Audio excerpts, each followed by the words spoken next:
Perdón, hermanos, se nos olvidó grabar la clase y estamos hacia el final, así que les voy a hacer un resumen para los que están y para los que no están.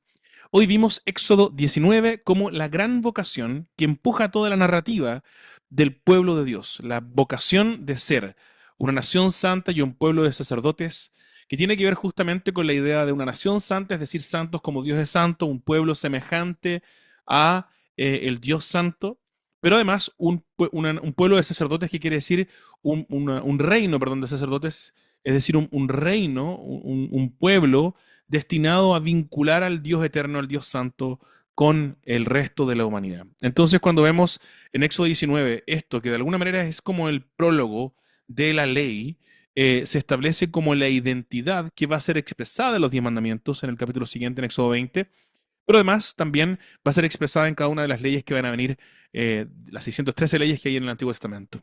Así que una y otra vez lo que vemos es una ventana hacia el pasado, Adán y Eva como imagen y semejanza de Dios. Aquí tenemos este reino de sacerdotes, si es que allá había una familia, acá hay un reino de sacerdotes, una nación santa que tiene que ver básicamente con lo mismo, ¿no? Estos que son representantes de Dios para mostrarle a Dios a la humanidad completa, a la creación completa, para gobernar de parte de Dios, de acuerdo con el carácter de Dios. Eso es lo que vamos a ver en el pasado, pero también hacia el futuro, cuando nosotros vamos acercándonos en primer lugar hacia el fracaso de Israel en cumplir sus metas, su propósito de expresar su identidad, justamente es la rebelión respecto de ser definidos por Dios. Pero también, más allá todavía, cuando vamos a ver a Jesús, nuestro buen Señor, que sí toma esa vocación, que sí cumple con esos propósitos, que realmente toma ese rol como imagen del Dios, imagen visible del Dios invisible, un reflejo perfecto de su carácter, pero también que lleva a cabo la misión de Dios de bendecir a todas las familias de la tierra. Así que vamos a ver a Jesús la próxima semana como el gran cumplimiento de eso. Nos fuimos a los grupos de conversación con estas preguntitas que tenemos aún en el chat. Así que quiero pedirle a los hermanos que quieran levantar la mano y compartir con nosotros cómo les fue con las preguntas rápidamente. ¿Qué elementos de la vocación dada por Dios a Israel identificas como parte de la vocación dada por Dios a la iglesia? ¿Hay algo que tú dices, mira, esto también es de la iglesia? Esta vocación también es de la iglesia. Levante la mano y nos cuenta. ¿Hay alguien que quiera compartir sus respuestas?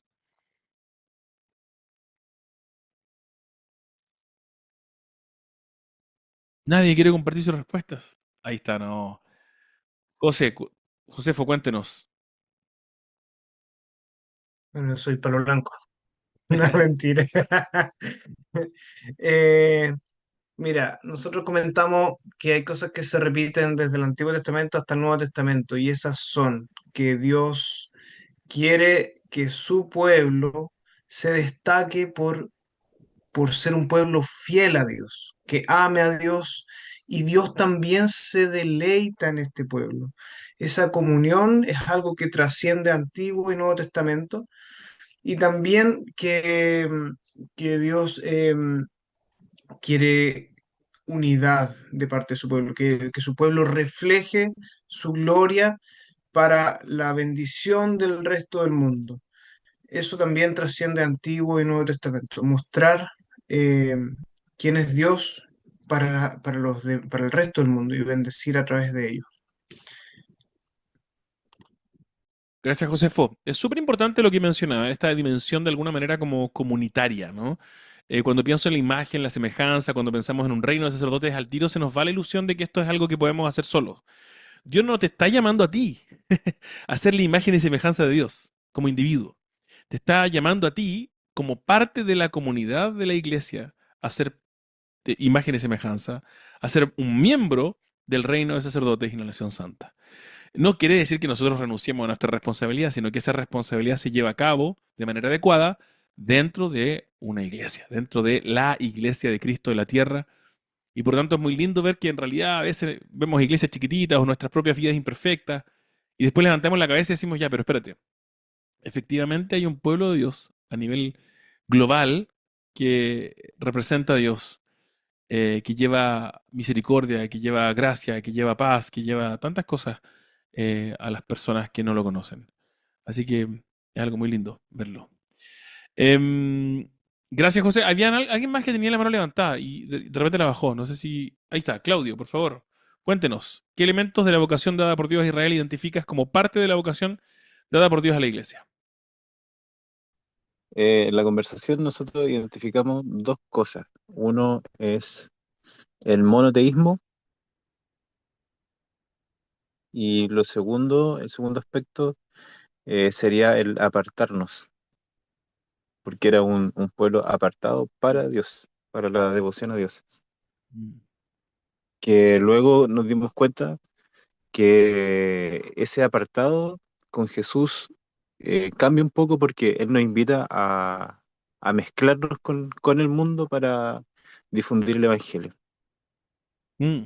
Y conversamos en esos aspectos, en realidad, sobre esas dos preguntas que se mezclaron ahí un poco. Pero identificamos esos dos elementos. Perfecto, gracias. Sí, hay una aparente tensión, pero si te das cuenta, efectivamente, aquí estamos viendo que esa santidad y esa distinción con los pueblos tiene también que ver con una relación con los pueblos, ¿no? Parece que es una santidad misional.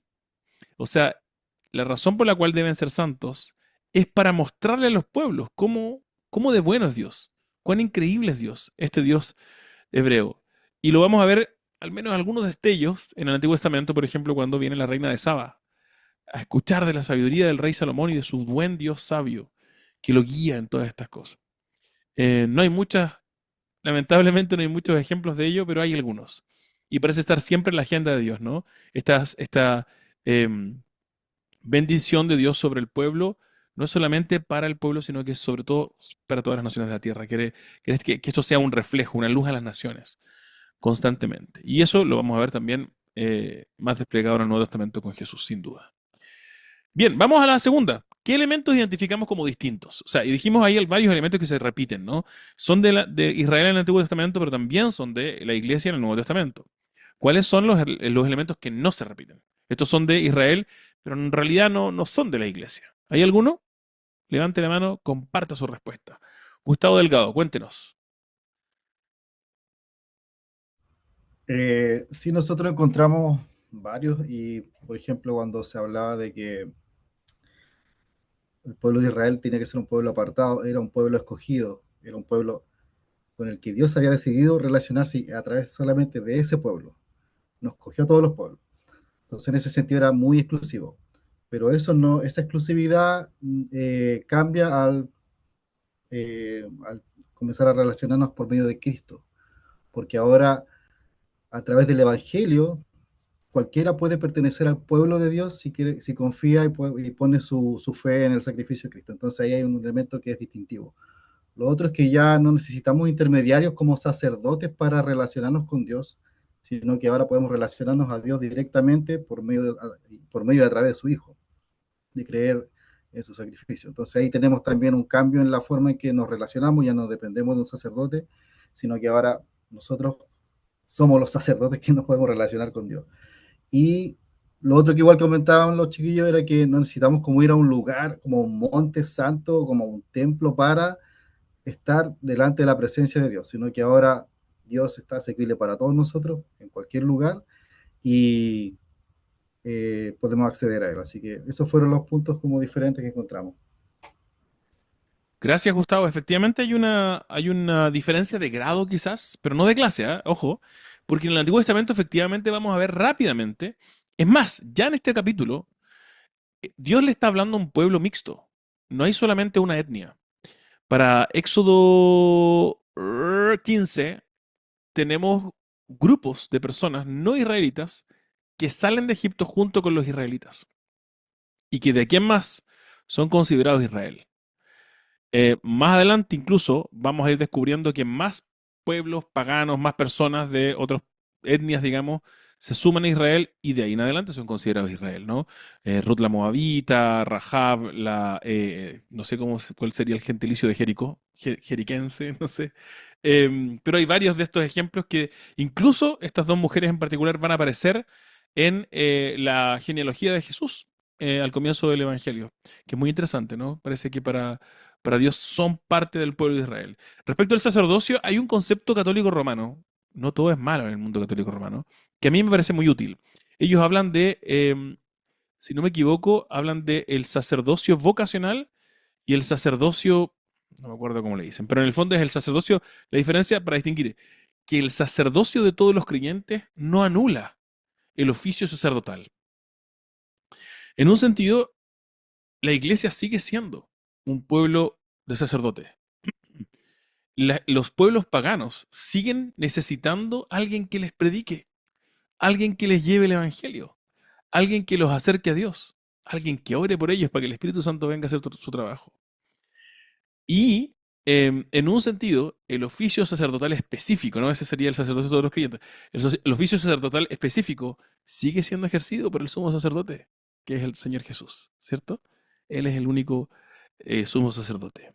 Y respecto del lugar, totalmente, ¿no? Ahí está esta cosa del uno a los muchos. Richard Bauckham me escribe un libro que se llama La Biblia y la misión.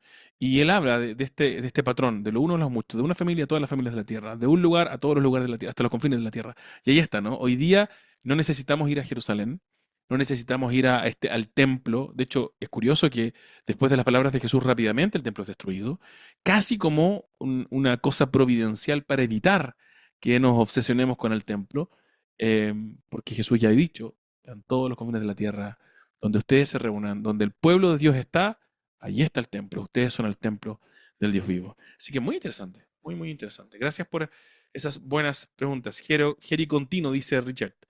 Jericuana. Estaba medio raro. A ver, si alguien me ayuda con la última pregunta, ya nos despedimos. ¿Qué expectativas futuras tendrías si fuéramos un israelita hacia el final del Antiguo Testamento? Si te toca vivir en los últimos días del Antiguo Testamento, ¿qué expectativas tendrías tú? ¿Alguien? ¿Manito levantada? ¿Nadie? Ahí está, Cristóbal. Cuéntenos. Sí, lo conversamos en el grupo y es una pregunta súper difícil contestarla sin tender a justificarse y mentir.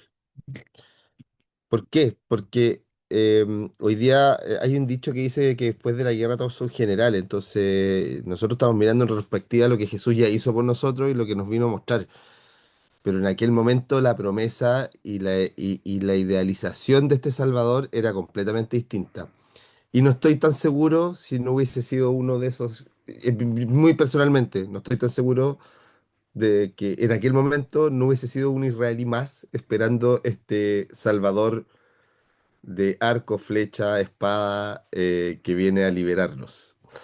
Es difícil, es súper difícil porque contextualizando la época y la vida de este pueblo, eh,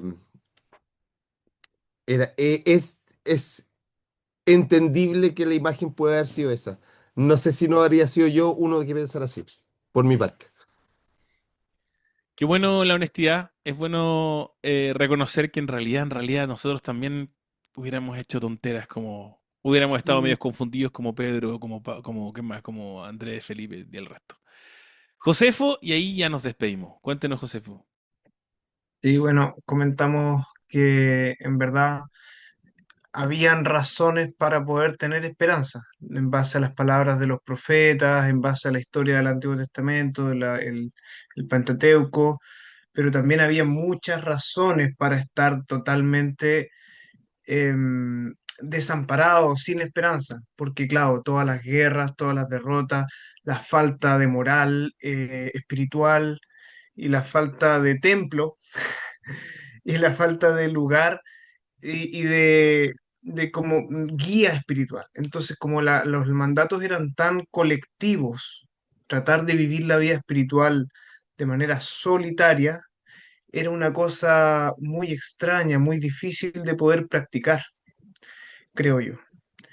Entonces, como creo que, claro, la palabra podría podría haber dado esperanza, pero por otro lado, el panorama en ese momento era bastante negativo.